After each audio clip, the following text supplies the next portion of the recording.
Chapter 6. 156. Gardens of the Moon. By the time Sunny woke up, the ship was already approaching the sanctuary. Looking out of the window, he saw a familiar island below them. In his time, it was occupied by a fearsome, corrupted abomination. He wondered if it was still, or rather, already, nesting there. In any case, from here, the sanctuary was just a couple of chains away. With a sign, Sunny dressed himself and left the cabin, heading for the upper deck. Once outside, he saw sailor dolls moving around with graceful precision, hoisting sails and performing other tasks.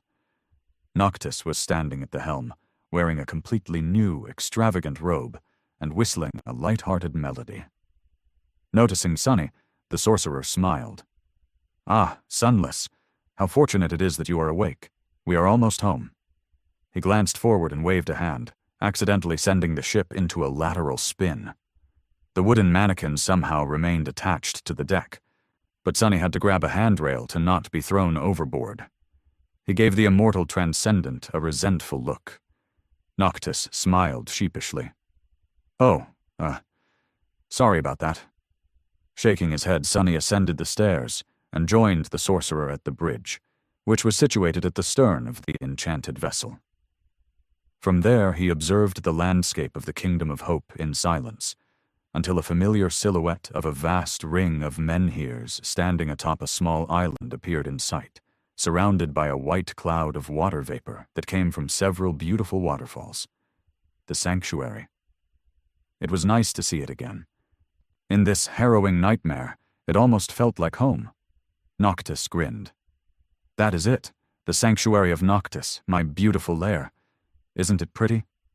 Sunny hesitated, then took the emerald amulet out of the folds of his black garment and thought, "I guess, but isn't it a bit presumptuous to call it after yourself?"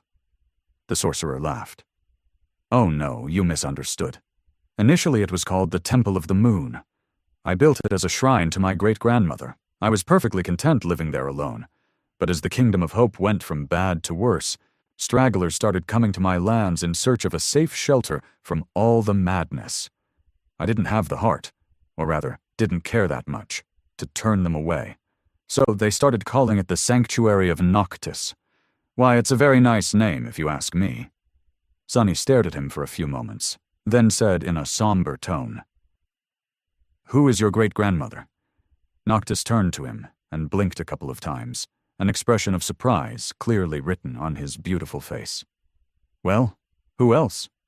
The goddess of the moon, of course." Sunny paled. How does this even make sense?" He opened his mouth to say something, then shut it and decided not to think about it too much. Noticing this reaction, Noctis shrugged with a confused expression. "Whom did you think I inherited my unparalleled looks from? People as gorgeous as I don't grow on trees, you know. Well, usually.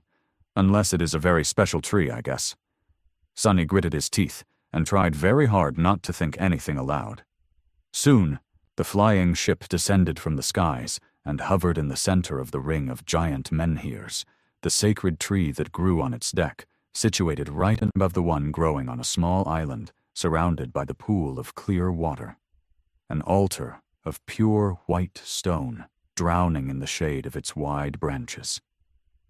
Sunny saw dozens of people staring up with awed expressions and involuntarily searched for familiar faces. It was futile, of course. Even if others were somehow here, they were going to look different from their real selves, after all. Noctis grinned. "Welcome to the sanctuary. You'll like it here for sure. Everyone here is very reasonable and nice, just like me." Hearing that statement, Sunny shivered. Together they left the flying vessel and walked through the garden, heading to the sorcerer's private quarters.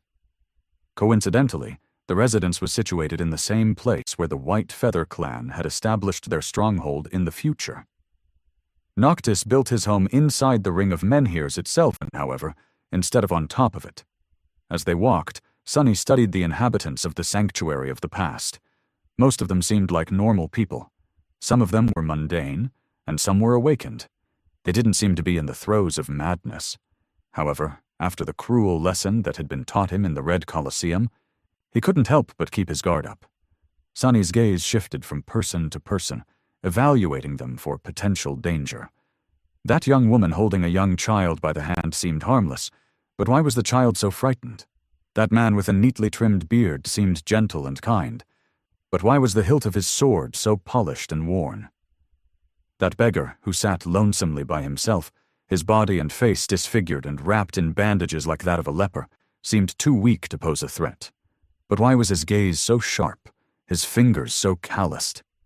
And that old woman with a basket of fruit in her arms, why was she watching them so intently? Sonny shook his head, then looked away. Being vigilant is good, but this is just the madness speaking. Wishing to be safe is also a desire. And so it can also be twisted by hope's influence. After the torments I experienced in the Red Colosseum and the nightmares, my mind is already unstable. I need to keep myself in check, or something terrible will happen. What dangers could there be here, in the stronghold of an immortal saint? As long as Noctis himself did not decide to attack Sonny, he would be more or less safe. And speaking of Noctis, the sorcerer led him to a beautifully engraved wooden door, then opened it and led Sonny inside. His residence was just as one could expect, spacious, decorated with the most exquisite furnishings, and populated by all kinds of magical servants. Staring at a mop that was dutifully washing the floors without anyone holding it, Sonny felt cold shivers running down his spine. He had a suspicion of how the sailor dolls were made. Don't tell me that the lunatic actually used someone's soul to enchant this damned mop. Noctis grinned.